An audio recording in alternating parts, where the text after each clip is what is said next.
Baik, selamat pagi Tribuner. Assalamualaikum warahmatullahi wabarakatuh. Izin melaporkan, jadi saya Ron Saputra melaporkan di lokasi sini.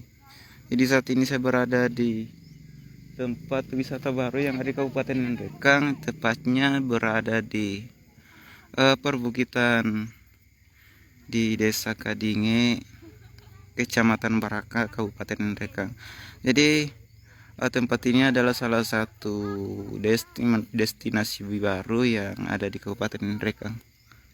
Dan di sini cukup sangat menarik tempatnya Tribuners, karena kita disuguhkan dengan pegunungan yang ada sekeliling.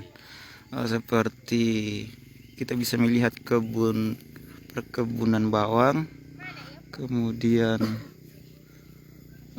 di sudut utara juga kita bisa melihat pegunungan juga, dan banyak kebun di bawah ya.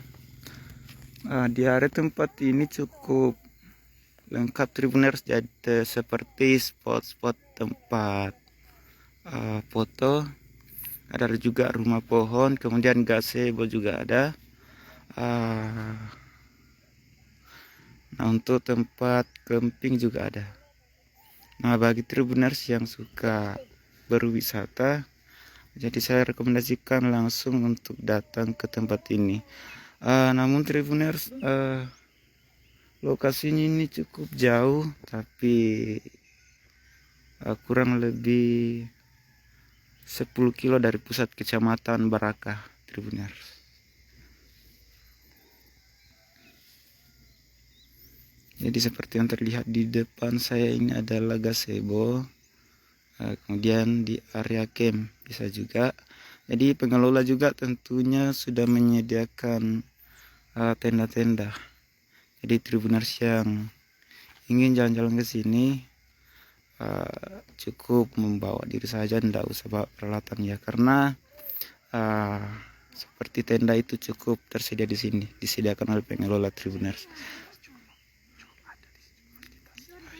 Tempat ini adalah salah satu destinasi wisata yang dibangun langsung oleh masyarakat desa Kadinge secara swadaya Tribuners.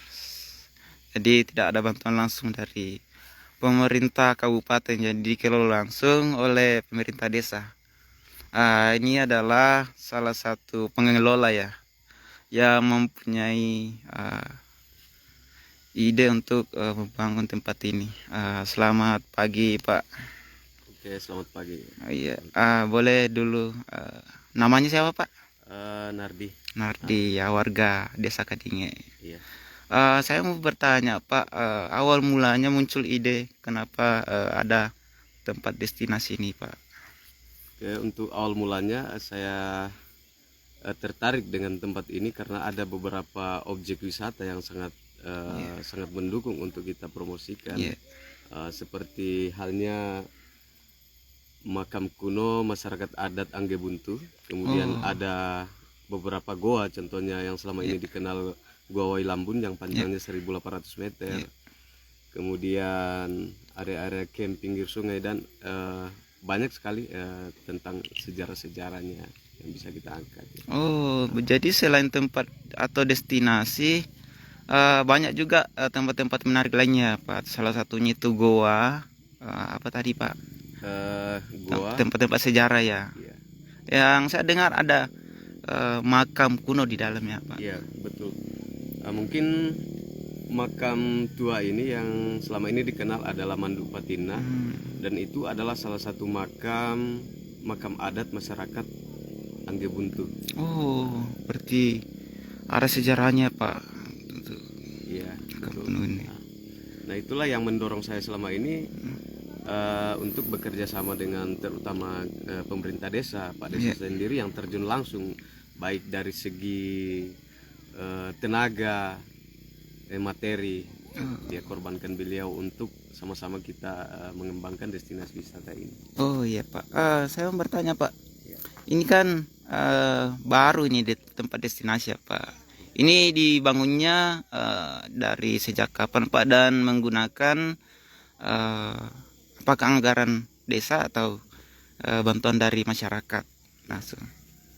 Untuk pembangunannya, masalah apa apa namanya fasilitas di contoh area camp dan beberapa objek wisata lain, kurang lebih 5 bulan yang lalu kita sudah mulai start. Kita mulai start membangun. Namun sebelumnya kan pernah dikelola oleh teman-teman dari Poltek Poltek Par Makassar, Makassar ya. dan kemudian kita lanjutkan dengan pembangunan fasilitas yang ada di contoh yang kita lihat sekarang di area camp, dan itu menggunakan kepala desa sendiri menggunakan dana pribadi. Dana pribadi luar biasa. Dana kur, dia ambil dana kur, pinjam dana kur dari bank untuk pembangunan beserta dengan swadaya masyarakat, bantuan masyarakat untuk sama-sama kita kembangkan. Apakah selama ini pernah ada bantuan dari pemerintah kabupaten Pak untuk membangun, mendorong masyarakat untuk membangun tempat-tempat destinasi ini Pak? Selama saya di sini kurang lebih 5 bulan. 5 bulan belum ada sih saya belum ada langsung dari pemerintah daerah untuk pengembangan wisata ini dari segi fasilitas pendukung. Ini kan di Kabupaten Nrekang sebenarnya banyak tempat-tempat menarik lainnya Pak, berdestinasi, dan sangat disayangkan kalau ini tidak dikelola oleh masyarakat. Dan tentunya sebagai pengelola atau pegiat wisatawan Pak, apa sih harapannya untuk pemerintah kabupaten ini Pak? Untuk harapan saya pribadi, selama ini saya bergelut di masalah trekking, pendakian ke Gunung Latimojong, harapan saya kepada pemerintah daerah, tolong diperhatikan beberapa objek wisata yang sangat patut untuk kita kembangkan di Kabupaten Nrekang, khususnya seperti halnya khususnya di Desa Wisata Kadinge. Ikon dari desa wisata ini adalah makam kuno masyarakat Angge Buntu serta Goa Lambun yang boleh dikata sudah viral selama ini. Itu perlu kita jaga dan kembangkan. Perlu dilestarikan ya Pak. Kita lestarikan. Tadi Pak saya jelaskan tadi mengenai fasilitas ini, tempat ini, tapi kayaknya kurang lengkap, dan untuk lebih jelasnya mungkin pemandu wisata ya Pak, atau pengelola langsung yang menjelaskan terkait apa sih fasilitasnya dari destinasi Tondok Kadinge. Untuk fasilitas yang kita siapkan contohnya di area camp Tondok Karunganga ini seperti Karunganga gazebo, peralatan camp, peralatan susur goa, kemudian ada air bersih, WC, musola, listrik, wifi. Kemudian ada wifi-nya juga Pak. Jadi Tribuners, baru kali ini saya mendengar langsung bahwa biasanya itu di destinasi wisata lain itu tidak ada wifi, dan ternyata di desa ini yang mohon maaf cukup jauh dari pusat kecamatan, ternyata tersedia juga wifi-nya ya Pak. Dan malah rancangan Pak Desa Kadinge untuk kedepannya beberapa objek wisata yang ada, nanti perencanaannya kita akan pasangi wifi semua. Di semua titik ya Pak? Di semua titik. Oke. Nah, untuk fasilitas juga kita siapkan, contohnya guide wisata yang ada, dan ojek wisata ada juga kita siapkan untuk teman-teman pengunjung. Ini kan ada lagi saya lihat tempat destinasi baru yang sementara ini digarap ya Pak. Itu apa-apa nanti yang disediakan di sana Pak? Untuk area camp baru yang ada sekarang, kita rencana ke depan untuk paketkan dengan sarana olahraga. Sarana olahraga. Jadi para pengunjung sambil berwisata, mereka juga sambil berolahraga. Dan kedepannya kebetulan kita sudah mendapat bantuan dari BRI. Dari BRI, Tanaman-tanaman seperti ini, bibit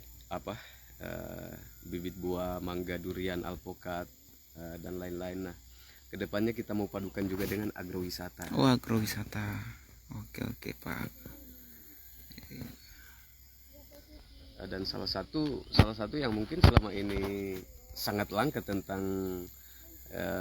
floranya adalah patikala. Nah, itu perencanaan ke depan kita akan budidayakan kembali. Apa itu patikala Pak? Patikala salah satu tanaman yang sudah langka sekarang, sejenis patikala ini itu bisa dikonsumsi langsung dan bisa juga dicampur dengan bahan makanan kayak makanan kita orang kenal dengan kapurung. Itu salah satu makanan yang ada di sini. Dan hanya terdapat di Desa Kadinge ya tanamannya begitu Pak. Patikala ini untuk satu jenis yang menurut saya sangat unik dan sangat mungkin boleh dikata sudah langka, cuma baru di tempat ini saya temukan. Begitu ya Pak.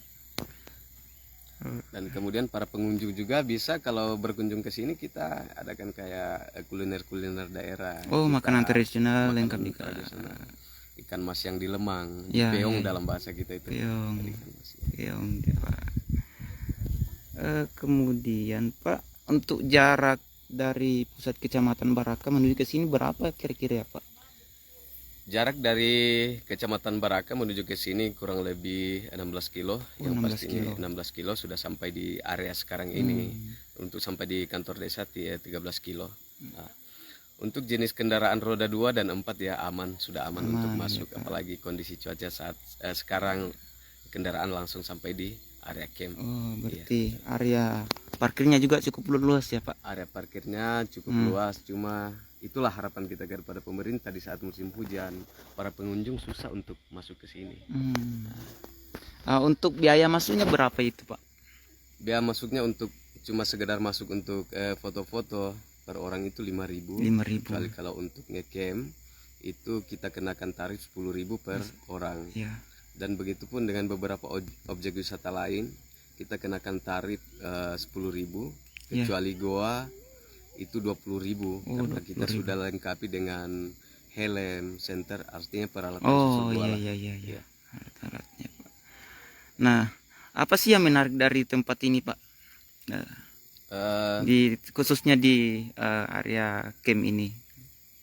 Kalau saya pribadi pertama sangat mudah dijangkau dari dusun, dari lokasi dusun, kemudian view-nya sangat mendukung, tidak kalah dengan tempat-tempat lain. Nah, seperti halnya yang sering dibicarakan orang-orang bahwa negeri di atas awan. Nah, di sini juga di saat cuaca agak-agak ini kita juga bisa melihat lautan-lautan awan di saat pagi dan sore. Itu bisa kata negeri di atas awan ya. Di atas awan. Negeri di atas awan. Di sini ada penjual makanan juga ya Pak? Makanan ringan. Untuk sementara baru sudah ada satu warung. Warung untuk siapkan dan itu dikelola langsung oleh masyarakat. Berarti kalau seumpama ada pengunjung ke sini Pak, bisa langsung tidak membawa makanan tersedia. Begitu ya. Di warung ada disiapkan begitu dengan yang sempat kita bahas tadi soal peralatan. Iya. Pengunjung bisa tinggal masuk, kita siapkan semua. Siap saja Pak. Siap saja. Oke Pak. Oke, terima kasih. Siapa lagi namanya Pak? Oke, Nardi. Oke, makasih Pak Nardi. Jadi Tribuners itu tadi penjelasan dari pengelola tempat destinasi ini. Tribuners, jadi saya akan ajak Tribuners melihat sekeliling tempat wisata ini, Tribuners.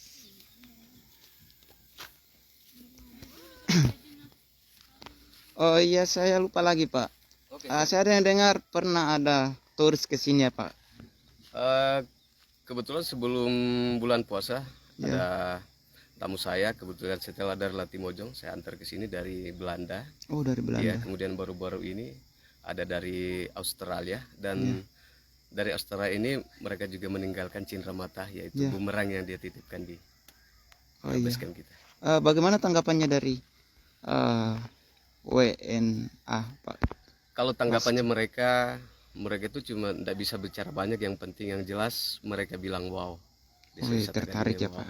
Oke.